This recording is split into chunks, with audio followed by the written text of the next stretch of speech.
Hi everyone, welcome to Glitch Guru.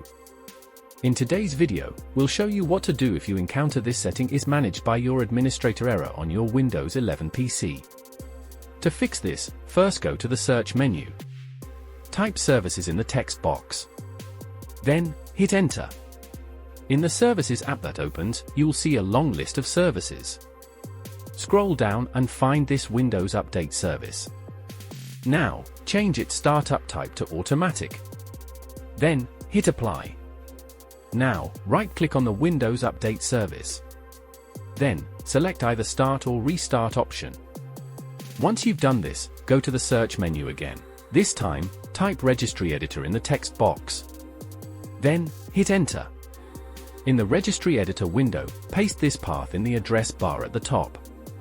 I'll also leave it in the description so you can copy it from there. Then, hit enter.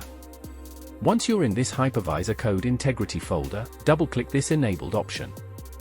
Then, type 0 in the box and click OK. Now, simply restart your PC and your issue will be solved.